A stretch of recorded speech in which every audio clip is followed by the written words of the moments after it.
Well, when I was a kid, I was a big comic book fan, and particularly Carl Barks and the Walt Disney Uncle Scrooge, Donald Duck comics, because I was a huge Disney fanatic, as most kids in my generation were.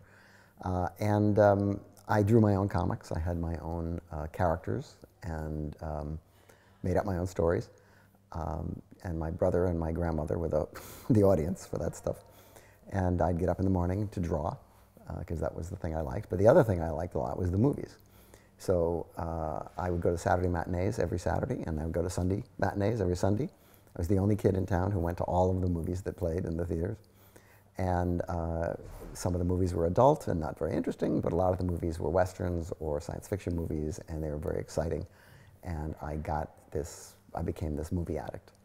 And when I went to the Philadelphia College of Art to become a cartoonist, they told me cartooning was not an art and that I would have to take some other line of work. And so it ended up being the film program, which was 40 students and 2 cameras. So I didn't really learn very much.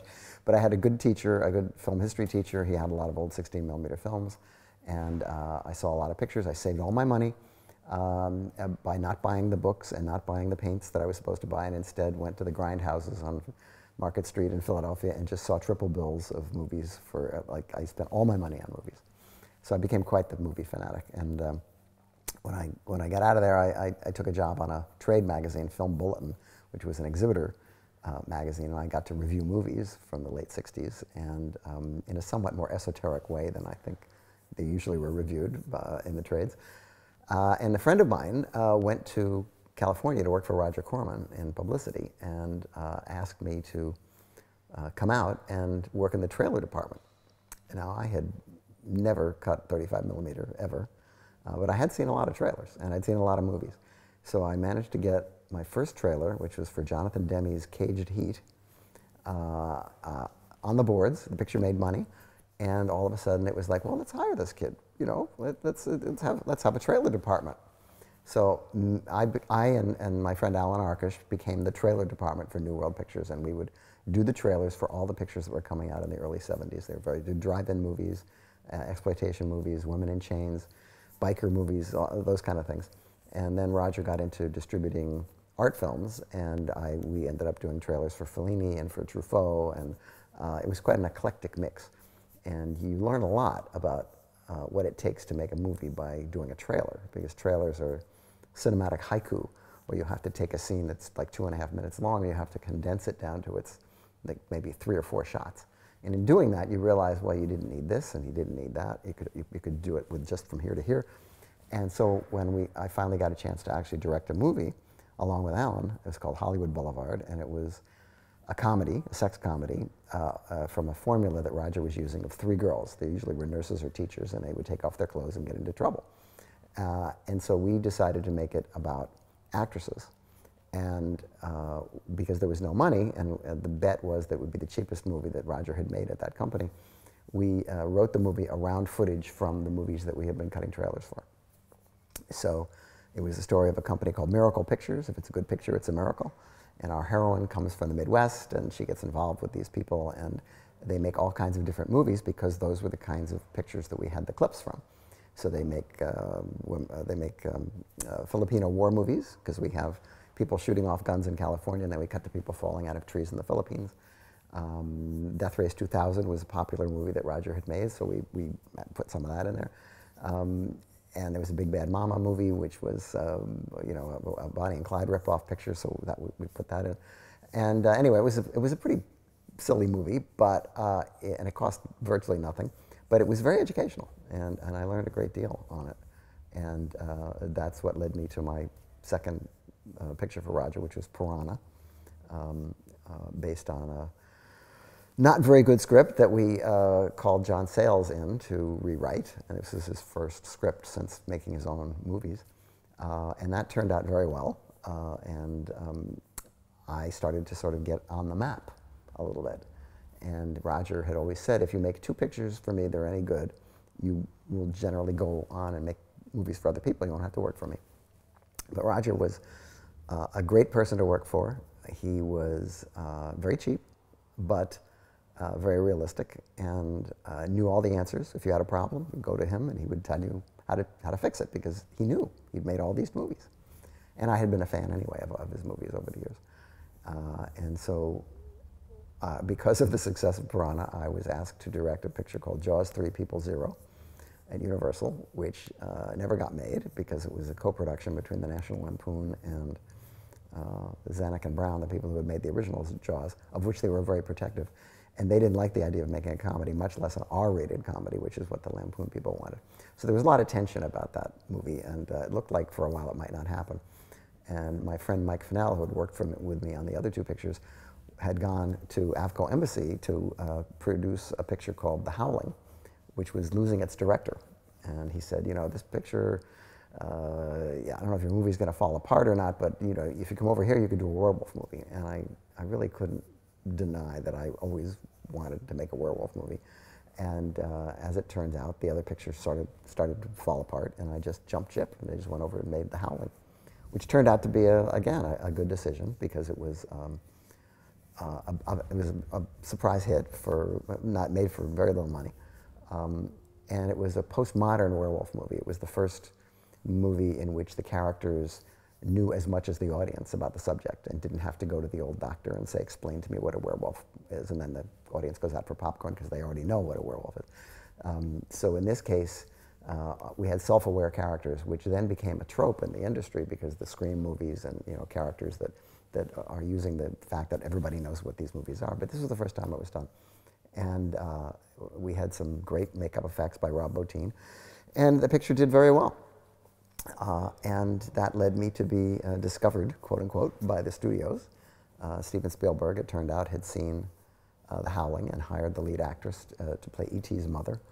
And they were doing a picture at Warner Brothers called The Twilight Zone, and it was based on the TV show, which I loved.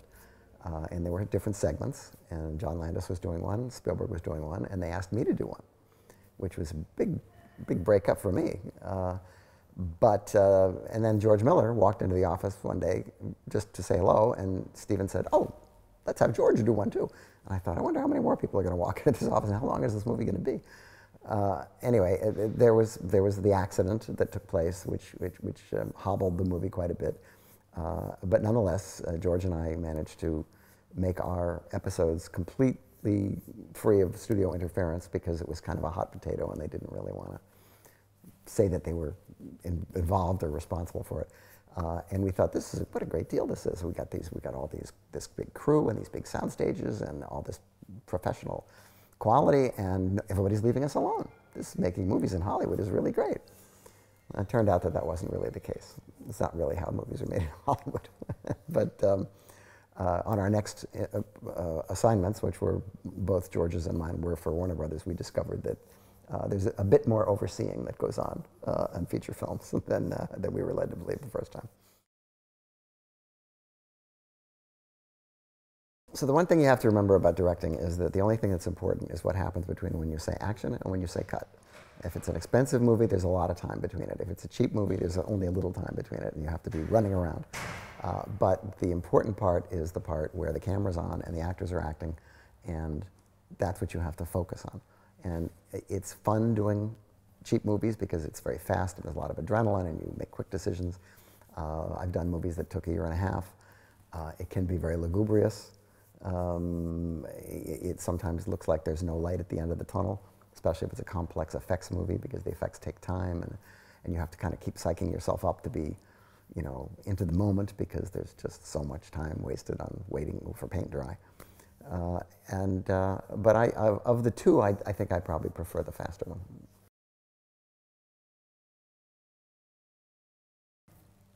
Well, I did get my start doing trailers, and I saw a lot of trailers when I was a kid, and I love the form of trailers, which has changed a lot over the years. Now it's all exploding fireballs and people running away. But there used to be actually a style of trailer making, particularly the hyperbole one with lots of letters and things thrown at you and swirling newspapers and all that. I really liked those. But for me, trailers were just a means to an end when I created Trailers from Hell, my website. The idea was I had a lot of trailers and I didn't know what to do with them. I was going to put them up on the website, put them up on the internet, And I thought, well, that's not really very interesting. And then I thought, well, what if I do a couple of commentaries? I'll just talk about the movies as the trailers run. And I put about 7 of them up on the internet to no particular interest of anybody. And some of my friends started to see it, and they said, you know, I have a couple of pictures I'd like to talk about.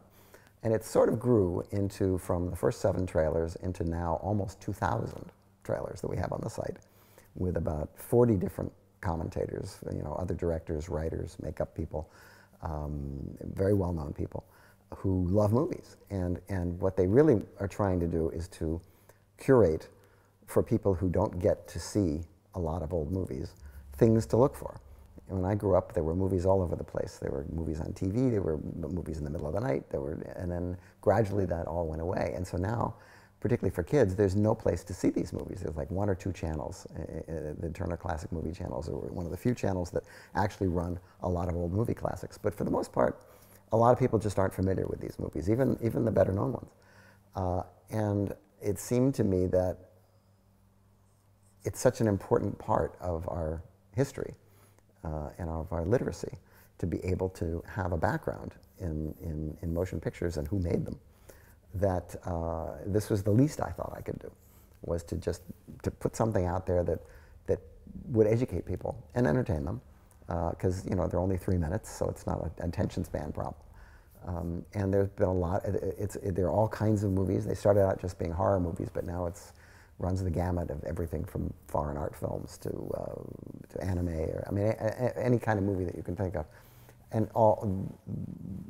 the idea is that anybody who wants to talk about a movie, just if they can find the trailer, they can talk about it, and we'll put it up. So it's been very rewarding in that sense. And we do it every couple times a year. We have big shoots, and we bring on everybody, and we do the stuff, and then we program it. And it's been not financially successful, certainly, but it's certainly been successful in terms of people coming back and saying, you know, I never heard of this director until I saw this Trailers from Hell episode, and then I went and saw his movie, and I really like him, and I'm going to see his other movies. And that's, in this world where there's so many eyeballs that coming at you of stuff that to distract you, it's just nice to have something that people can sort of focus on and say, well, you know, this is, because that's kind of the way it used to be. I grew up before there were video games and all this stuff. It was just basically movies, TV, sports, and radio, and records. That was it. But now there's so many stimuli that are assaulting us that it's hard to even make time to watch a movie, let alone an old movie. And since a lot of kids think that old movies are irrelevant to them because it's, you know, it's not their period, I grew up watching movies that were made for people, by people who were dead before I was born, and I thought they were fascinating, because it tells you who we were, all worldwide, who we were, and what we thought was important, and what our attitudes were. That's why the idea of sanitizing these movies and pulling out the racist parts and saying we shouldn't run that. No, that you need to see these things. You need to see the way things were. It's important, and it's a responsibility.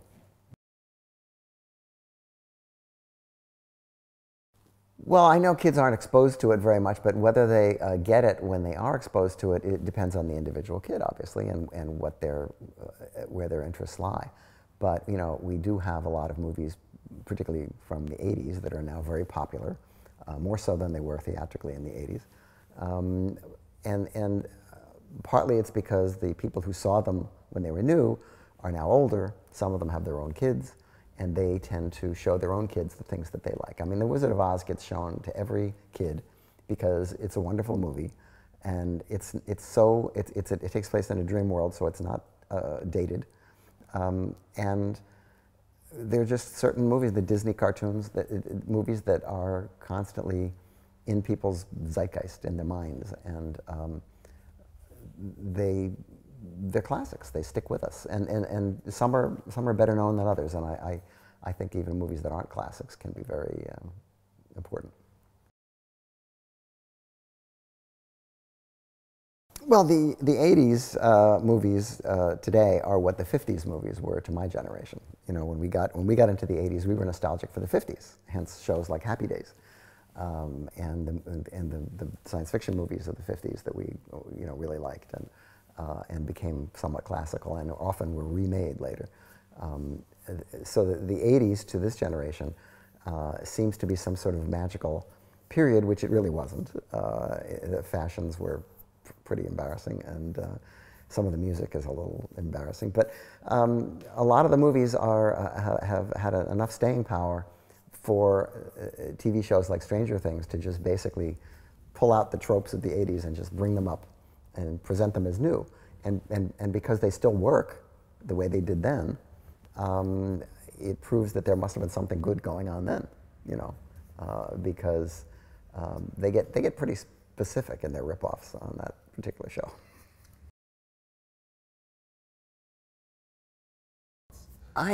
As far as the staying power of contemporary movies, the jury is out, I think, because the delivery system is so much different. You know, we saw these movies in theaters, we saw them on television, they were part of our lives. The movies that are coming out today, half the time, are not seen in theaters. They're seen on streaming, or they're seen on telephones or cell phones. Or I just don't know how a kid today is going to have the kind of life-changing experience that they had when they watched Raiders of the Lost Ark for the first time with Avengers 25 on their phone. I don't know that the nostalgia will be there. I don't know that the heart, I don't know it reaches them on a heart level the way that some of the movies, the earlier movies, did. Well, I owned movies because I was a 16mm film collector, which was the only way you could see some of these movies. And so I had a huge collection of 16mm prints, which I still have, but unfortunately they don't make the projectors anymore. And, and also the quality on DVD and Blu-ray is often better than a 16, with the splices and the scratches and all that. And it's amazing because the time we live in, there are more movies available to see in really good form than have ever been in my entire lifetime. And that is conversely also the problem, is that there are so many of them that nobody knows what they are. And you can look down a list on Netflix of all these movies, but if you don't already know what they are, that you just skip by. You don't, if that title doesn't mean anything to you, you just go to something that you do recognize. And for film scholars, it's a boon. I mean, to be able to see movies that have been out of circulation for 70 years is great. I mean, I keep thinking if I live long enough, they're going to find all the pieces of the Magnificent Ambersons or something. But whether or not the current movies are going to have that kind of devotion, I just can't say.